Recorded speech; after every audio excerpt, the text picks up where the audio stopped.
Purdue basketball is back after a long-awaited hiatus.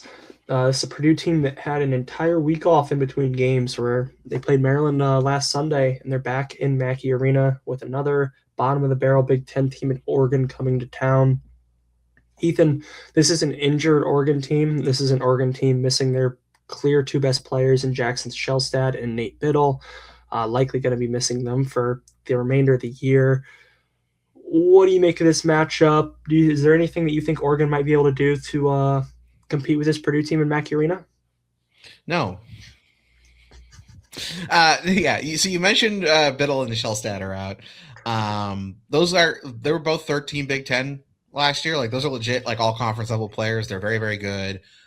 Even on a pretty mediocre Oregon team last year, they ended up being a 5 seed and nearly knocking off Arizona in the round of 32 just because those guys are that good. It was a little bit like Purdue last year if Fletcher Lawyer didn't exist and Braden Smith and Trick Hoffman-Renn were a little bit worse, and the role players were even worse than they were. That was Oregon last year, and this Oregon team is even worse, and now they're without Biddle, they're without Shellstad. You and I were discussing off camera before we clicked record. There's really two things that this Oregon team does pretty well, one on each side of the ball. Offensively, they are genuinely a great offensive rebounding team. They crash the glass pretty hard. They have a pretty decent front court. Sean Stewart and Kwame Evans, even with Biddle out, who's one of the best centers in the conference, even with Biddle out, those two guys are pretty solid interior defenders. They're decent, play finishers, and they're good offensive rebounders. And then defensively, kind of the corollary to that, I mentioned interior defense. This is one of the best 2-point defenses in the country. Specifically, the block percentage is really high. They swat shots. They defend the paint. Rebounding and paint defense, Oregon is pretty good at. And there's a lot of red in the rest of their somehow their offense is better than their defense, but they're outside the top 100 in both.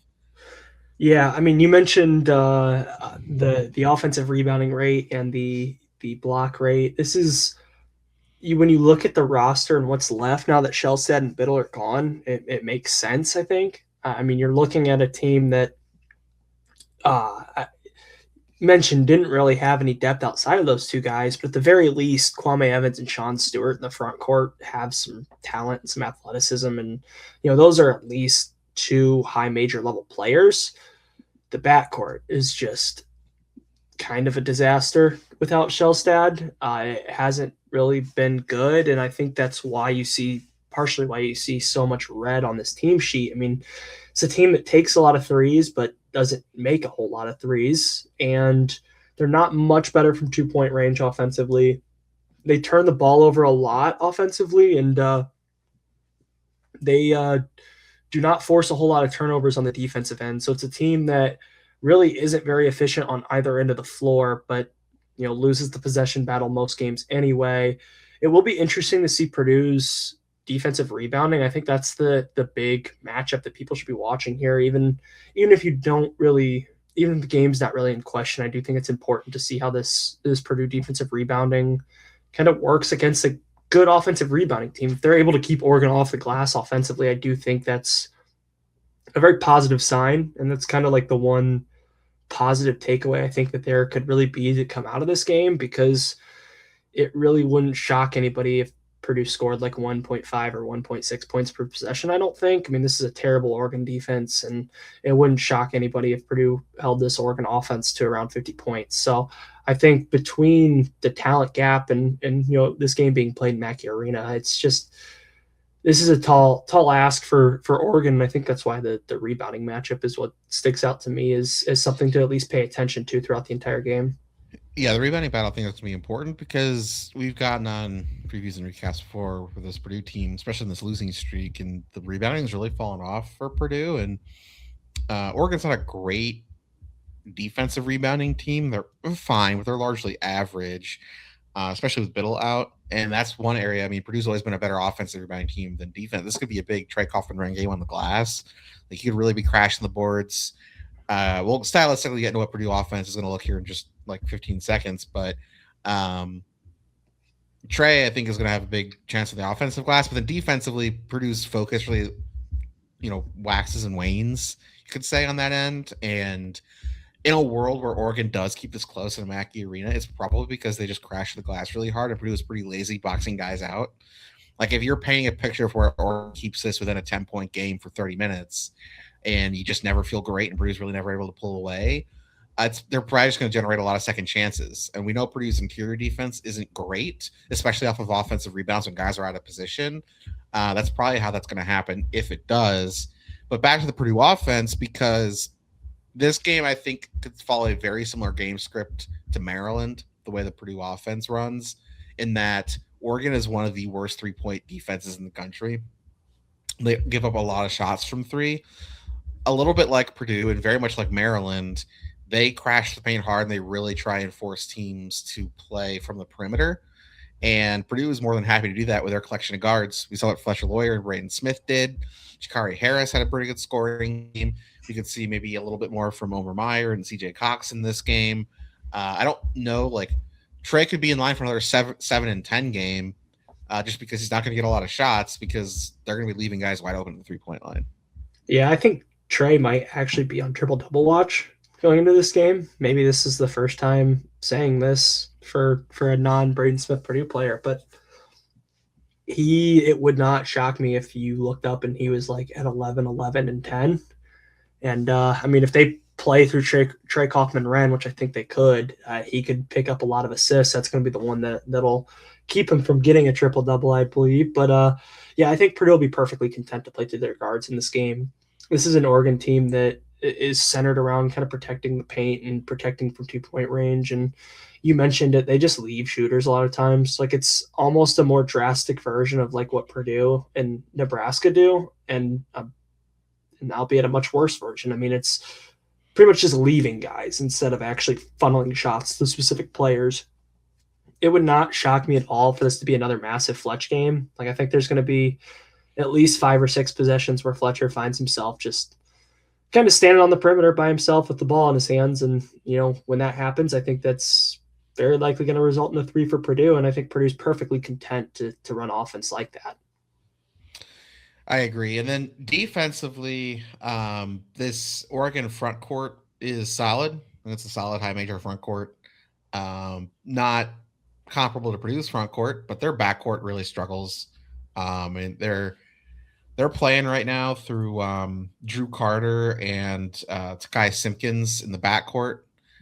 Carter's very recently joined the starting lineup after not playing a whole lot for the first part of the season. So, much like Maryland, again, this could just be a huge advantage for Purdue in the backcourt where they're just lining up shots and are kind of able to contain ball handlers defensively. I think this is, again, another way where Purdue's defensive strategy their game where their strategy might work.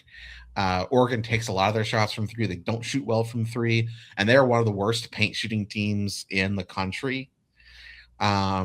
You might even see Purdue play a little bit more like they did against Maryland with a traditional drop, stay home on shooters, because you're comfortable with guys teeing off from three. You also don't have to.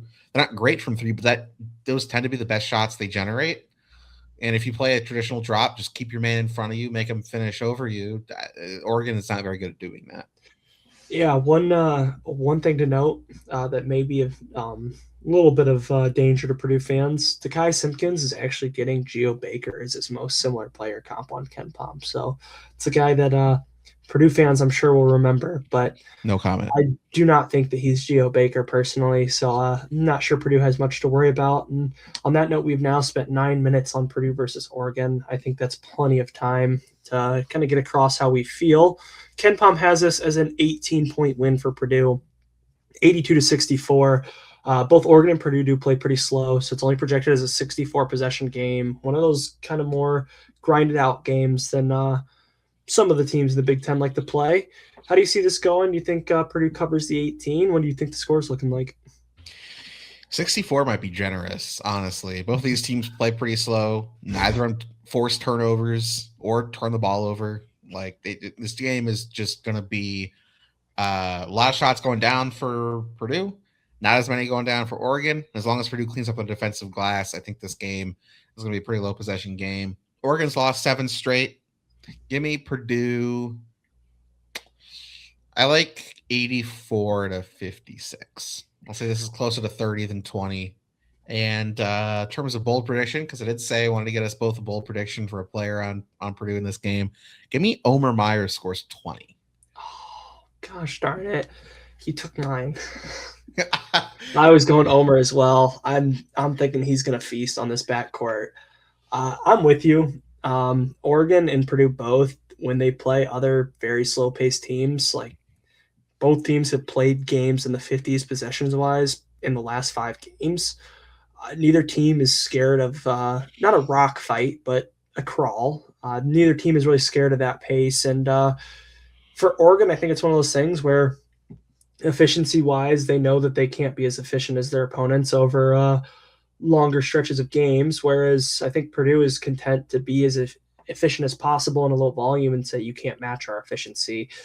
I think that kind of plays into Purdue's hands in this game. I don't think that Oregon's tempo is going to be able to create any problems, obviously, for Purdue. And I think Purdue halts this game to a crawl. I think they hold Oregon to like 51, 52 points total in the game. And I think there's a decent chunk of those that come at the end against some of the walk-ons. Give me Purdue in a super, super low possession game. I'll take Purdue like 76 to 51. And you said bold prediction as well. So now I got to come up with one on the fly.